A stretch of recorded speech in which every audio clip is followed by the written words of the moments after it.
Welcome back, everyone. Club football is back this weekend. Champions League is back next week. So I'm very excited for the next few weeks of football without any disturbances of an international break. But actually, let's just recap what's happened over the past 2 weeks, right? Specifically, from my point of view, I want to talk about the Maguire situation.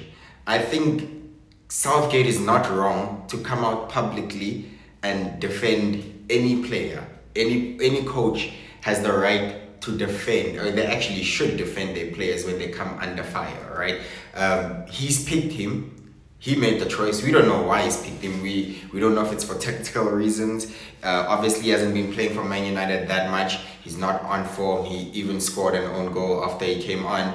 And everyone's been giving him the stick. And yes, although I do believe that footballers in this world are exposed to much more of stick from social media, I do think sometimes it does go a little bit too far. You remember the fan that threw him a letter and the letter didn't have so many nice words on him. I think that's then crossing the line is too far. Saka, if he's playing for Arsenal and is performing well, he's a star boy. If he misses the penalty, then he's a monkey. I think those kind of things, that should stop. It can actually take a toll on a player's mental health. We saw what happened with Dali Ali. We didn't know what was going on with his own problems, and we just took it as he fell off. But there's something deeper that's there. Richarlison as well, memeing him, and mocking him, and he's now opened up. He left the pitch in tears during the game, actually, when he was substituted, and he has opened up saying he will be seeing a psychologist. So sometimes we do take it a little bit far, I have to be honest, but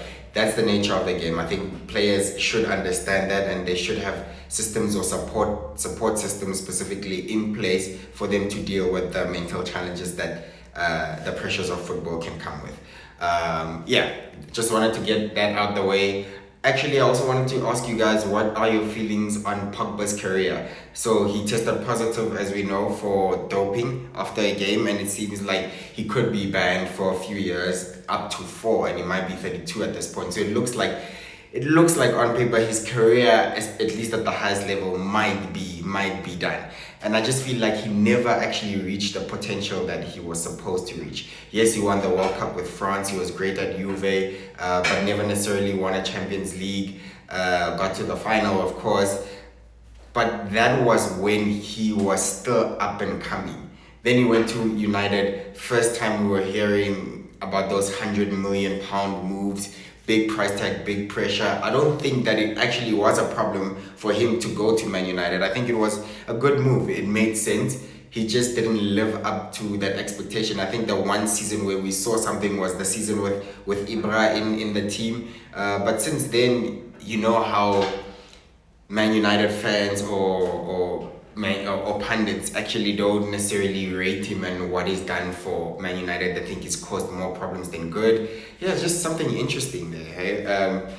Anyway, sorry, just wanted to get that out the way. And now let's get into the Premier League preview for Gameweek 5. Last week, my predictions were also again fairly average. I got 6 out of 10 correct. Same as the previous week. I don't know really what's going on. I need to start improving, and from now on I'm going to start going for the draws, right? Chelsea obviously shocked us the most, losing at home to Forest. I mean, Chelsea's not serious. Nicholas Jackson, I defended you. I've sat on this chair. Okay, I'm not on a chair right now, but I've defended you, Nicholas Jackson, for the past 4 weeks.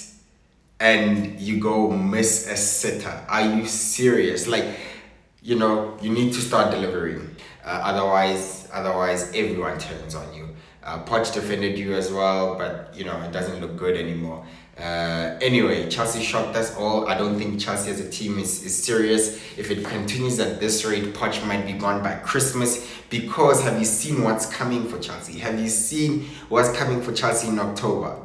Now the Bournemouth and Chelsea game looks like a relegation battle now. Chelsea, you need to start being serious. Otherwise, Poch would be gone by Christmas at this rate. Anyway, let's get into it. Game week 5 starts off on Saturday with Liverpool, the early kickoff. Wolves are just terrible for me at the moment. Liverpool have won 3 in a row, so I expect them to continue their form. Easy win for Liverpool there. Villa, Crystal Palace. I think Villa will take that one. It could be a draw, but I think Unai Emery, especially at Villa Park, is very dangerous. I think Villa will bounce back after the loss at Liverpool and take 3 points. Fulham, Luton. Fulham were decent against City. I think we need to acknowledge that Man City actually cheated Fulham. Man City have somehow in the past seasons got some very shady decisions and no one says anything about it. You remember the Rodri handball against Everton? Cost Lampard his job almost, cost Liverpool the title basically. No one says anything about it. Second goal came just before halftime, very crucial time to concede. Fulham had just equalized, so they were also doing well.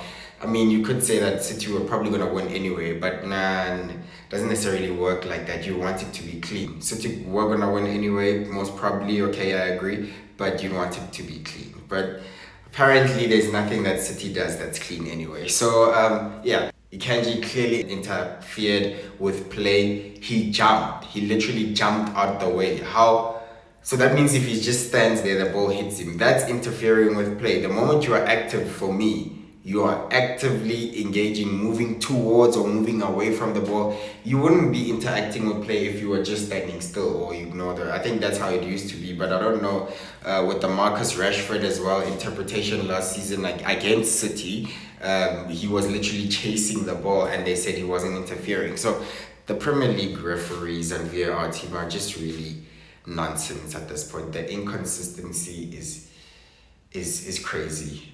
But yeah, what can you say? It's like they almost do it on purpose to get us talking. But anyway, Fulham I think would be strong for Luton. Too strong for Luton, they'll win that one. Man United Brighton has now become a big game. Bruno Fernandes coming off a brilliant international performance. I think that's crucial because Brighton are high flying, and what I think is that this game will be a draw. If anything, I feel like it could be a Brighton win actually. But Man United have been playing poorly, like I've said over the past few games now. I think even their loss to Arsenal was probably their best performance of the season. But I think at Old Trafford, they've been playing poorly and Brighton can control the game.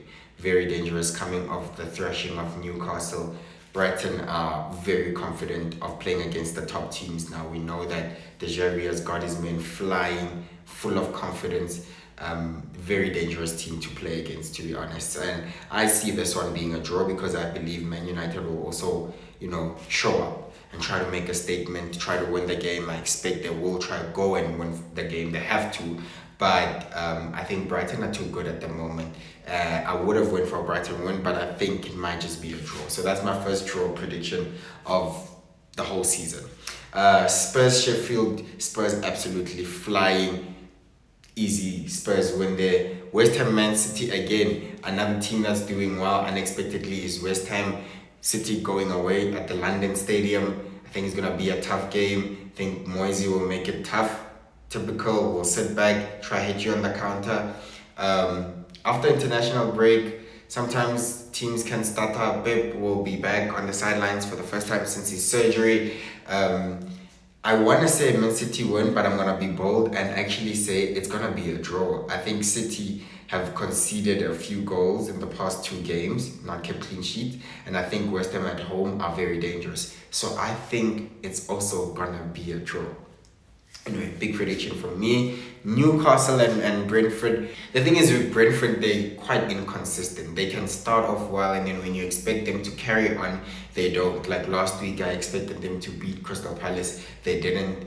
I think Newcastle also after 3 losses in a row and Champions League coming up, the pressure is really piling up now and they need to start getting results. And I think it might be a draw, but I think Newcastle will get their second win of the season with this one. So I'm going Newcastle win.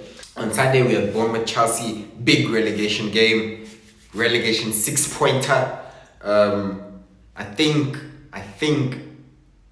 it's gonna be a draw. I really do think it's gonna be a draw. I'm not sure Chelsea are there, to be honest. And then I said it at this rate. I think Poch might be gone by Christmas. Like I'm honestly starting to believe that. So I'm going Bournemouth get something out of that game. Bournemouth draw. with Chelsea. And then last one, Everton and Arsenal, also last game on Sunday. Interesting that Arsenal haven't beaten Everton in a while at Goodison Park, actually. And Dijk got his first win, I think, last season for Everton against Arsenal. New manager bounce, all of those things, but nah, I don't see it. Arsenal coming off an amazing win. Arteta probably has learned from his mistakes from last season and even from the past few games. I think Arsenal win that game very clean, very solid, very easy. And then lastly on Monday we have Forest and Burnley, a big game this one. Two teams that will probably be tipped to go down. I think Forest will win it. Forest have gotten amazing results against the top teams. They just beat Chelsea away. They were 2-0 up against Man United at Old Trafford, away game as well, although they went on to lose that one. They've done well. Last season they drew against City 1-1. I think Forest are at the moment a good team. I think they're very well run. Although they're just buying players. I think they've bought like 20 more players. But you can see that at least they're trying to influence the results on the pitch. They're trying to do something about staying in the Premier League. And because of that, and because of their recent form, they've done so well this season already. I think they will beat Burnley, but I think it will be more tighter than Burnley's previous game. I don't think they'll get thrashed, but I do think Forest at the moment is the better team. However, it is very important for Burnley to start picking up some points. Even a draw, anything would be very crucial for them. Anyway, thank you so much, ladies and gentlemen, for tuning in. Thank you so much to everyone that subscribed. Enjoy the Premier League weekend. I'll be back specifically with Man United and Brighton review. Bye-bye.